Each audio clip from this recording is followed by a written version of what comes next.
दर्शनाची आस असणाऱ्या सगळ्यांना माझा नमस्कार. मंडळी, अर्चना कापरे या आपल्या YouTube चॅनलवरील मखमली मोरपीस या शृंखलेतील समीर नेर्लेकर लिखित पेबल्स या कथा वाचनाच्या सदरामध्ये मी आपलं मनापासून स्वागत करते. मंडळी, ऐकूयात आजची कथा ॲम्फी थिएटर. शहराच्या मध्यवस्तीतील एका जुन्या महाविद्यालयाच्या प्रांगणात आलोय. महाविद्यालयाच्या प्रांगणातील ॲम्फी थिएटरमध्ये व्याख्यानाचा कार्यक्रम आहे. उतरत्या पायऱ्या असलेल्या एका लहानशा सभागृहाला ॲम्फी थिएटर असं नाव दिलं आहे. इटलीच्या रोम शहरातील रोमन कोलोसियम इथं फ्लॅव्हियन ॲम्फी थिएटर आहे. फ्लॅव्हियस घराण्यातील 3 पिढ्यांच्या सम्राटांनी त्याचं बांधकाम पूर्ण केलं, म्हणून त्याला हे नाव देण्यात आलं. ॲम्फी या ग्रीक शब्दाचा अर्थ आहे अराउंड, म्हणजे गोलाकार. या ठिकाणी लँड अरिना आणि वॉटर अरिना अशा 2 प्रकारच्या रंगमंचांची सोय होती. वास्तुकला आणि इंजिनिअरिंगचा तो एक सर्वोत्तम आविष्कार होता.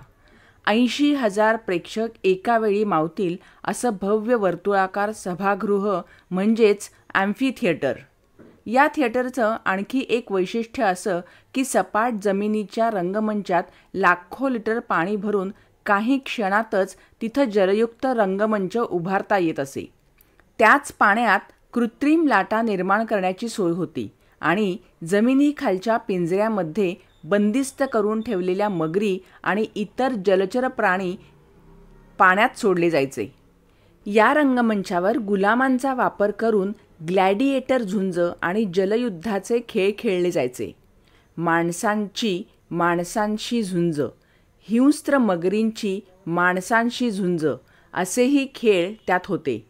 खेळामध्ये ज्याचा मृत्यू व्हायचा तो पराभूत मानला जात असे आणि हा मृत्यूच्या तांडवाचा खेळ आवडीने पाहण्यासाठी हजारो श्रीमंत शौकीनांची तिथं गर्दी जमायची. आपण हल्ली सोशल मीडियामध्ये लाईक आणि डिसलाईक या संकेतांसाठी जी चिन्ह वापरतो त्या थम्सअप आणि थम्स डाऊन या चिन्हांचा उगम याच पाशवी खेळातून झाला आहे. शब्द, संज्ञा, व्याख्या, वाक्प्रचार यांचे अर्थ नीट समजून न घेता त्यांचा सर्रास वापर करण्याचं प्रमाण वाढलं आहे. दैनंदिन जीवनात नेहमी वापरल्या जाणाऱ्या किती शॉर्ट फॉर्म शब्दांचे फुल फॉर्म आपल्याला अचूक माहिती आहेत हे प्रत्येकानं तपासून पाहावं. ज्या शब्दांचे नेमके अर्थ माहिती नाही आहेत किंबहुना जे नीट उच्चारता येत नाहीत असे शब्द चुकीच्या संदर्भाने वापरले जात आहेत. माहितीची जी आधुनिक साधनं उपलब्ध आहेत त्या साधनांवरही सपशेल चुकीची माहिती उपलब्ध आहे आणि अशा चुकीच्या माहितीचा कचरा डोक्यात साठवून जो तो स्वतःला विद्वान म्हणून घेत आहे.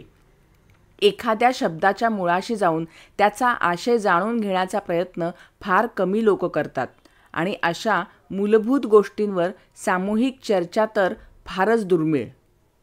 ॲम्फी थिएटर हे गोलाकार वास्तूचे नाव आयताकृती सभागृहाला देणे म्हणजे भूमितीतल्या आयताला वर्तुळ म्हणण्यासारखे नाहीये का? वास्तुकला आणि इंजिनिअरिंगचे उत्तम उदाहरण असली तरी जी वास्तू मानवी क्रौर्याचे प्रतीक म्हणून ओळखली जाते तिचे नाव शैक्षणिक संकुलातील एका सभागृहाला देण्याऐवजी आपल्याच संस्कृतीतील तक्षशिला, नालंदा किंवा तत्सम ज्ञानाचे प्रतीक असलेल्या वास्तूचे नाव सभागृहाला द्यावे असा विचार त्या शैक्षणिक संस्थेच्या एकाही सभासदाच्या मनात येऊ नये ही खेदाची बाब नाहीये का? आणि ॲम्फी थिएटर हे आयताकृती सभागृहाला दिलेले नाव हे लॉजिकली चुकीचे आहे हे तरी कुणाच्या लक्षात येते का?